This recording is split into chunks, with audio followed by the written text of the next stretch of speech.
Hello and welcome to the Retirement Income Institute Fellows Corner. I'm Suzanne Norman, Director of External Relations for the Institute, and I'm thrilled to have with us today one of our research fellows, Dr. Chris Heye. Chris has spent a number of years of his career focused on the interesting topic of the intersection of health and wealth. And as a research fellow, Chris, I know you've spent a lot of time sharing some of your insights with us at the Institute. And what I have in my mind today that I think our audience would be interested in is we're coming up to Women's History Month. And some of the research that the Alliance for Lifetime Income has conducted relates to what women are faced with as they age and this retirement conversation. So I'd love to hear some of the thoughts and research that you have as women think about this and Women's History Month about their health and their wealth. Yeah, thanks, Suzanne, and thanks for having me today. Women face several unique challenges. As most people know, women tend to live longer than men, so they have to plan for a longer retirement period.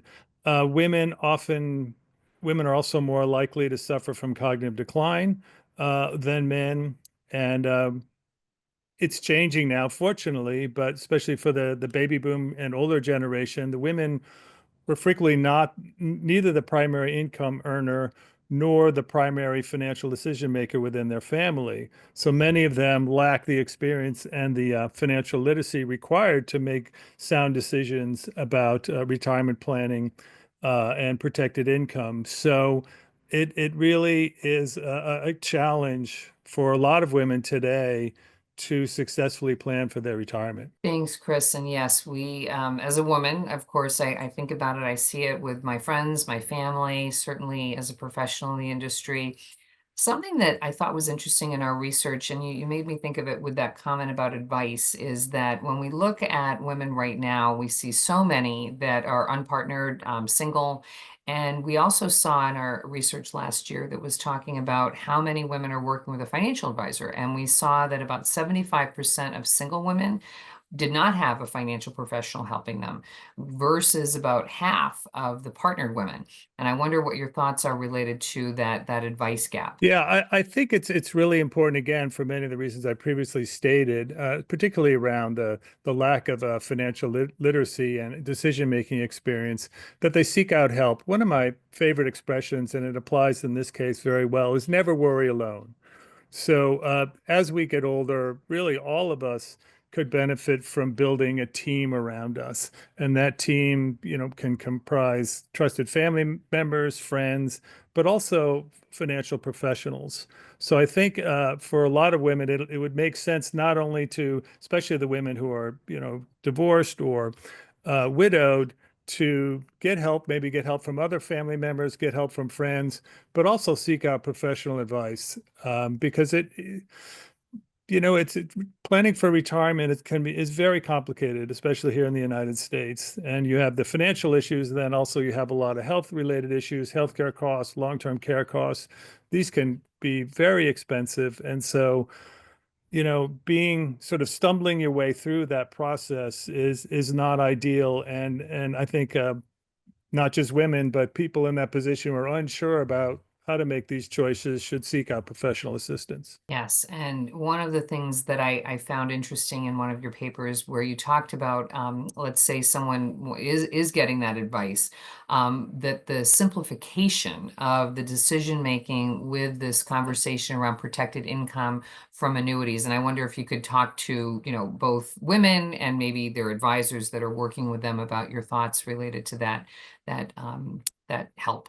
Yeah, I think most of us, and especially women, can benefit later in life in simplifying their finances, simplifying the number of financial accounts they have, for a lot of reasons. It makes a lot of sense. And, financial professionals can be part of that simplification process. They can help you decide, what you really need to focus on, what you don't need to focus on. And then also, just having all these decisions to make. I mean, every time you go into your bank account or go look at your investments, unfortunately, it can be an opportunity to make a bad decision. Mm. So to the extent that you can put as many of these decisions on idle autopilot, you're going to be safer, and you're just going to be I think you're also going to get a lot more peace of mind knowing things are taken care of and not, spread out all over the place. Thank you. And I'd love to make everyone aware of something that you helped the Alliance for Lifetime Income develop in this conversation related to simplification, to helping people, both consumers and financial professionals. Would you like to share a little bit about this tool that you just created that's available on protectedincome.org? Sure. The Alliance for Lifetime Income has developed a really impressive library of educational materials on retirement planning and protective income and related topics. And we really have a wealth of knowledge on the website, including, academic papers, research finding, market research findings, podcasts, interviews, etc. I don't want to say the problem, but it's there's a lot of stuff there.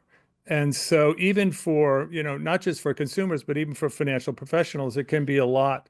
There's a lot of information there to sift through, and some of those research papers can be a little dense. So what we've done is developed a nice chatbot that leverages advanced AI, generative AI techniques, and natural language processing and machine learning to enable users to get at that information more quickly, more easily, more comfortably. It's a chat-based interface, which is probably one of the easiest user interfaces ever developed. If you know how to text, you know how to use a chatbot, and it's able to answer a broad range of questions about, retirement income, protected income, Social Security, et cetera. And the chatbot will both help you analyze the resources within the alliance and also summarize it, and can even provide some fairly personalized answers to user questions. So it's something that I think we're all really excited about, and it's just going to be a more user-friendly way for consumers and professionals to access this really terrific library of information.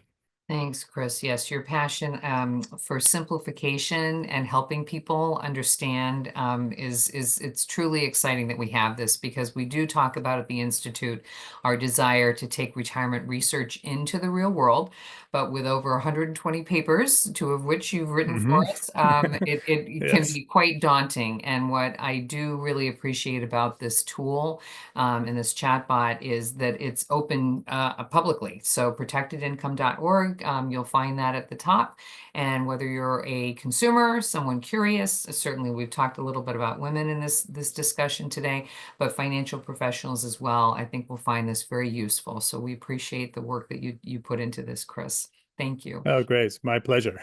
And for those of you tuning in, thank you. For those of you that are looking for more information, please visit protectedincome.org, and Retirement Income Institute is on our search page. And Chris, thank you for being here, and I look forward to seeing everyone else on another Fellows Corner soon.